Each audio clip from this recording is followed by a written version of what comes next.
کله چې یو سړی کامل ایمان ته ورسیږي نو د دې مؤمن د ایمان خرابولو دپاره مختلفې لارې وي چې شیطان غواړي چې د دې ایمان څنګه خراب کړي او د منځه یې ویسي.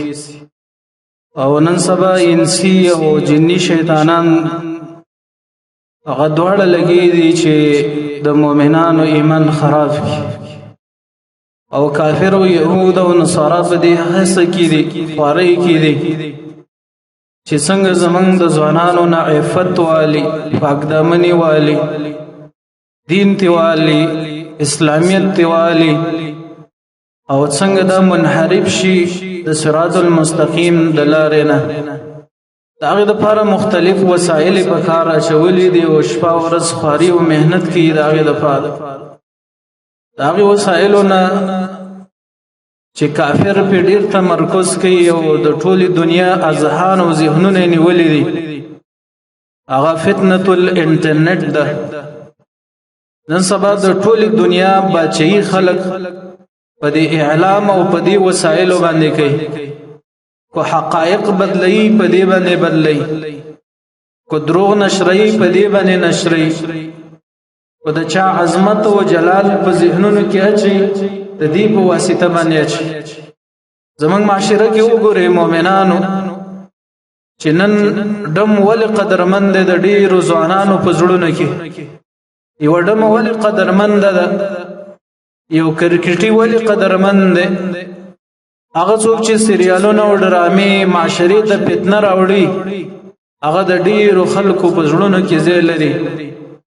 او هغه څوک چې عالم دی، هغه څوک چې جنت ته خلق رابلي او د جهنم نه بچ کوي، د ډېرو خلکو په زړونو کې قدر او عظمت نشته. ولې؟ ځکه دغه اعلام دی او دغه انټرنټ دی او دغه وسایل دي چې د خلکو مغزونه او ذهنونه علي. او دا دجالي فتنه ده، د دجال سره هم دا فتنه وي. په حدیثو کې دې ته اشاره شوې ده. مؤمنانو په دې فتنه کې ډېر فسادات دي، لوی فساد چې زمونږ ځوانان او سپینګیري او صالح خلک خراب کړل، حتی زنانې خراب کړې. په دې وسایلو کې هغه فتنة الزنا، د زنا فتنه شروع ده چې سره عام دې ته دعوت کیږي او دې ته رابلل کیږي او په دې باندې دوستي ونډې والی جوړیږي او په دې باندې د یو ځوان ایمان تار شي او د یو ځوان جنې عفت او ابرو عزت دا تار شي. دا ولې؟ ځکه د دې د وسایلو او د دې اسبابو د وجه دا مسله شروع و. مؤمنانو چې یو څوک به د دې فتنې نه څنګه بچ کیږي، یو مؤمن ځوان او یو ځوانه څنګه کولی شي چې د فتنة الزنا نه بچ شي او په دې کې واقع نشي. مؤمنانو ګوره دا خطري ګناه ده. تاسو وګورئ الله رب العزت په قرآن کې په یو آیات کې د دې درې بدې ویلي. الله رب العزت فرمایي چې ولا تقربوا الزنا. اول شرعي حکم دا د مؤمن ته، شریعت دا کار بد ګڼي چې زنا ته هم نږدې کېږي. الله وی ولا تقربوا الزنا، ولی دا ګناه دا وساء سبیل او ډېره بده لار ده. کو دا لار دې اختیار کړه په ډېر ناروا او داسې لار باندې لاړې چې ستا هلاکت او تباهي رانږدې شوې ده. او تاسو د هغې خلکو مسیر لیدلی، هر هغه څوک چې په دې لاره باندې تللی دي څه الله نسکور کړي دي او چا باندې الله رب العزت د کاڼو بارانونه کړي دي. او مقصود دا دی چې زمونږ معاشره به څنګه د دې فتنې نه پاکېږي. الله دې زمونږ ځوانان او زنانه ټول مؤمنان د دې ګناه نه وساتي. مؤمنانو د دې دپاره شپږمه لار چې ده د دې فتنې نه بچ کېدل، هغه الفرار من الزنا ومن وسائله ومن مجالسه. د زنا نه به تښتې، کوم ځای کې چې دا فتنه موجوده وي هلته به نه وژغځې، د هغې د وسایلو نه به تښتې، د هغې مجالسو نه به تښتې، وروسته د هغې نه به د دې فتنې نه نجات مندې. قرآن کې الله رب العزت موږ ته د سورة یوسف کې د یوسف علیه السلام مثال ښیي چې یوسف علیه السلام د دې فاحشه او بهایي نه څه شي بچ کو. الله رب العزت فرمایي چې واستبق الباب. الله مو ته علاج کوي چې یوسف علیه السلام هغه دروازې چې بندې وي په ډیر جلدی سره د هغې ځایه دروازې طرف ته منډه وکړه. ولې؟ د دې دپاره چې د دې ګناه او د دې معصیت نه یو انسان بچ. عظیم مؤمنانو خپلو کې سره فکر وکړو چې آیا نن موږ د دې ګناه نه تېښته کوو که دې ګناه ته ورتښتو؟ نن هغه کورونه او هغه ځایونه چې دا ګناه پکې کېږي په هغه ځای کې زموږ ژوند زندګي ده. ولې موږ په دې ګناه باندې خوشحاله او دا ګناه خوښه ده، طبیعت او مزاج مالي. ځکه هلته تاسو وګورئ ډېرو خلکو د زنانو دوکانونه جوړ کړي دي، د هغې د لباسونو دوکانونه یې جوړ کړي دي، د هغې د زیب او زینت ځایونه یې جوړ کړي دي، په هغې کې به پټ ځایونه هم جوړ کړي دي. دا یې ولې جوړ کړي دي؟ خو دا مفسد او فاسق او بېدینه دوکاندار دی چې دا پټ ځای جوړ کړی د دې دپاره چې زما رسېدل دې ګناه ته آسان شي. عقلمند خلک په دې باندې پوهېږي. که چېرته دا مؤمن وی او دې کې ایمان وی، مؤمن پوهېږي چې د ځای کې زما ایمان خرابېږي، والله چې دا ټوله دنیا د خپل ایمان نه قربان کړي. محدثین او باب یې خیده پوره امام بخاری رحمه الله او ټول ائمه د حدیث باب یې خیده په دې باندې چې باب الفرار بالدين من الفتن، او بعض علماء باب یې خیده چې الفرار بالدين من الفتن. بعد په بیان د دې کې چې یو مؤمن مسلمان چې کله یو ځای کې علاقه کې فتنې ډېرې شي، معصیتونه ګناهونه ډېر شي، نو د دې مؤمن دپاره پکار دی چې د خپل دین حفاظت او ساتنه وکړي او د هغې مجلس او د ځای نه لرې شي. دا دین به تخته. حدیث د ابي سعید الخدري رضی الله تعالی عنہ کې راځي، وایي په دغه زمانه کې رسول الله فرمایي چې داسې ځای ته لاړ شه چې په هېڅ چا د نظر نه لګي. رسول الله فرمایي یوشکو ان یکون قریبه ده چې وي به غوره مال د مسلم ګډې به ځې څه به کوي؟ يتبع شعف الجبال ومواقع الخطر يفر بدينه من الفتن. دا به دا ګډو بوزو سره ولې ژوند زندګي تېروي، د انسانانو بازارونو د خواهشاتو د حرام ژوند نه به جدا کېږي د دې د وجې نه چې د خپل دین حفاظت او ساتنه وکړي. مؤمنانو زمونږ دور خو د فتنو نه ډک دی، حتی چې د صحابه په زمانه کې ډیر صحابه د دې د وجې نه چې ایمان مې خراب نشي غرونو سرونو ته تللي او دشتو بیابانونو ته تللي د دې لپاره چې ایمان ته مې نقصان او ضرر ونه رسېږي. هره فتنه مراد د مؤمنانو، هره ګناه مراد ده چې ته پوهېږي چې اوس په دې کې واقع کېږم، د هغې نه به لرې ځې او تختې به او منډې به وایي. کله چې خپل منځي جنګونه پیدا شو په صحابو کې، سلمہ ابن الاکوع رضی الله تعالی عنہ مدینه پرې خستله، په مدینه کې مسجد نبوي پرې خسته چې یو مونږ په څومره باندې دی او لاړ په یو غره کې ژوند زندګي تېروله تر دې پورې چې مړ شو مدینې ته یې راوړ. ولې؟ د دې لپاره چې د مسلمانانو په وینه کې لاس ککړ نشي. سعد رضی الله تعالی عنہ د فتنې نه تښتېدلی و، ډېر لرې تللی و. زوی راغلی، دا یې لیده چې را روان دی، پناهي ته وغوښتله چې اعوذ بالله من شر هذا الراکب، پناهي غواړم سور د دې راکب نه دا چې را روان دی، دا راکب چې کوم دی د دې نه پناهي غواړم. کله چې راغلی پلار ته ویلې چې خلک د باچایانو کرسۍ دپاره جنګونه کوي او ته دلته ناست دی، په دې سینه باندې سوک ورکړه او ورته ویلې چې ما د محمد صلی الله علیه وسلم نه اورېدلی دی چې الله رب العزت ته هغه بنده خوښه دی چې العبد التقي النقي الخفي، هغه بنده چې تقوادار دی او دارنګې د چا په وینو په مالونو او ګناهونو معصیتونو کې لاسونه ککړ نه دي او پټ دی د الله رب العزت خپله بندګي او خپل عبادتونه کوي. بیا ورته چا ویلې چې راځه په دې جنګونو کې داخل شه او دې جنګونو کې موږ سره شراکت وکړه. نو سعد رضی الله عنه ته چې ما له داسې توره پیدا کړي چې دوه سترګې لري او جوبه لري او کله چې زه دا اوچتو کوم نو ما ته وایي چې دا کافر دی مړ کړه او دا مؤمن دی مې وژنه. مؤمنانو کله چې فتنې راشي ته پوه شي چې ستا دین خرابېږي، ایمان دې خرابېږي، د هغې دپاره به منډه وایي لکه څنګه چې یوسف علیه السلام منډه وهلې وه د دغې معصیت او د ګناه نه. مؤمنانو راځئ فکر سره وکړو چې زما او ستا د معصیت نه څومره لرېوالی او څومره جداوالی دی. هغه څه چې نن ما او تا په معصیت کې اچوي د هغې سره زما او ستا څلرې ساعته تېرېږي.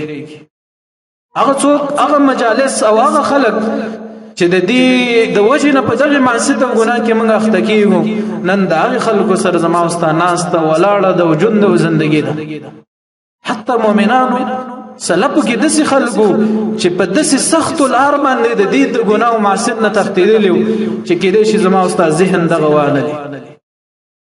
ابن الجوزي رحمه الله و کتاب المواعظ والمجالس کې لیکلي دي یوه قصه یې راوړې ده عجیبه د محمد المسکی رحمه الله او علماو ته ډېر احادیث هم نقل کړي دي. صالح او دیندار سړی صلاحیت دا و چې د خپل رزق دپاره خپل کار او کسب کو چې خپل ځان ته خپل اهل ته حلال روزي پیدا کړي.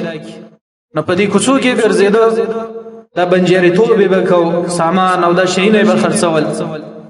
په دې کې یو ځای ته لاړ یو علاقې ته لاړ یوه زنانه ولید نو دې دپاره یې دسیسه جوړه کړه چې دا په څه چل باندې ځان ته داخل کړي.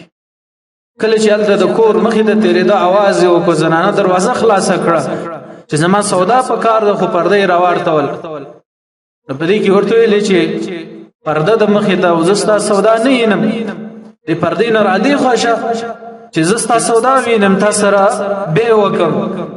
کله چې د پردې نه اخوښ نو ځان دې په زوره باندې راکش که او کور ته داخل که او دروازه یې بنده کړه.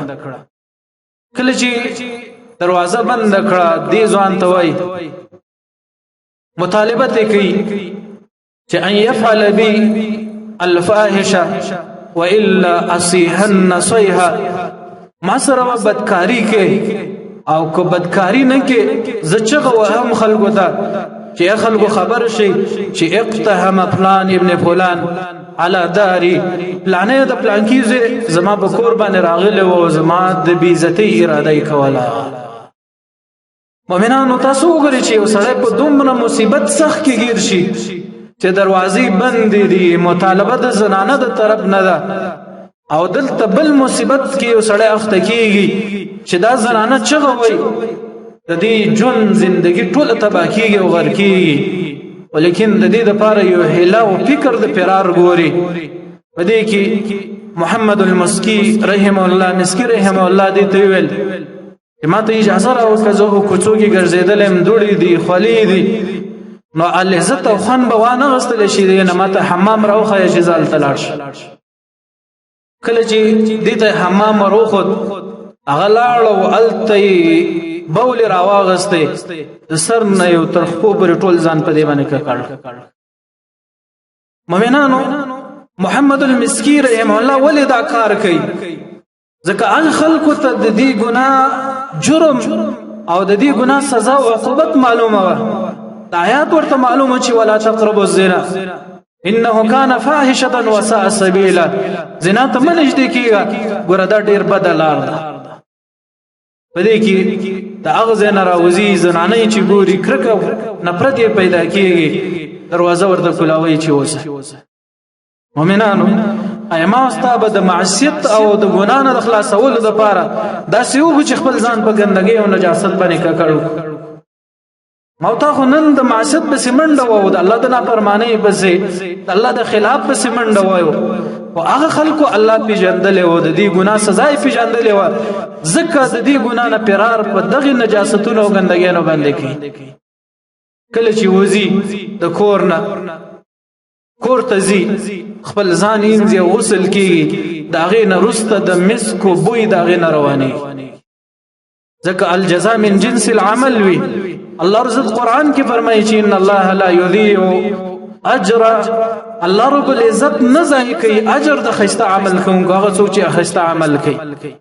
الله رب بار بار دا وایي چې ان لا نضیع یقینا من نه ضایع کوو عمل صالح د هغه چا چې ښایسته عمل صالح وکړي. او الله رب وایي چې لا نضيع اجر المحسنين الله د محسنینو اجر هیڅ کله نه ضایع کوي. الله د پاره غیرت وکړو د الله د معصیت او د ګناه نه ځان بچ کو الله رب العزت ور سره دومره غیرت وګو چې په کومه لار باندې بدات تلو د خلکو ته پته ولګیدا چې په دې لار باندې ابوبکر محمد المسکی رحم الله تعالی دی ځکه د دې بدن الله رب العزت خوشبو روانه کړه او دا قاعده د بشر کې چې من ترک شیئا لله او وز الله خيرا منها سوچ یو شی د الله د لپاره پریدي الله رب العزت بډیر نعم البدل هغه تورکی مؤمنانو کو د الله نه فرمانی او خلاف هم پری غستله الله زمون سره وعده ده چې د محسنین او عمل زنه ځای کو د دې بدله به ختم نویني په دنیا او آخرت کې الله رب عزت به دې بدله درکې نو مؤمنانو د معصیتونو ګناہوں نه فرار پکار دي هغه څه چې تاسو دې ګناه کې اخته کې د یو زنانه لمبر در سره دی هغه بلری کې ير به کې ختم به کې د یو زنانه تصویر در سره دی هغه بلری کې د یو چا سره دی رابطه او تعلق دی هغه بلری کې دا غینه به جدا شي ورسته به دې پدنونه تخلاصي چې د فاحش او بهایا زنانه او لمبر لري د بیکار خلکو لمبر لري او د هغه تصویران لري او د هغه ایډین لري او د هغه سره د خبرې اترې کیږي نو قلما ډېر کم کرتی یو سړی د دې ګناه او د دې معصیت نه بچ پاتې شي هغه خلک چې عزتمن خلکو او ځان ته څه ویلي هغه خلک د دې ګناه او د معصیت په دام کې راګیر شو به موته چې ضعیف الایمان او داسې کمزوري ایمان ولای نو موته په طریقه ولا سره بده کې راګیری مؤمنانو کو نجات واړي هغه ځکه چې خزوی التب نو ورزي کو نجات واړي چې هغه ځکه دا معصیت خبرې کیږي التب نو ورزي کو نجات واړي د دې د معصیت او د ګناه زیرونه په کیلومتر لري تختي واغې ته نه نږدې کیږي د یوسف علی السلام په شان به فرار کې چې واستبق الباب یوسف علی السلام دروازې ته منډه کړې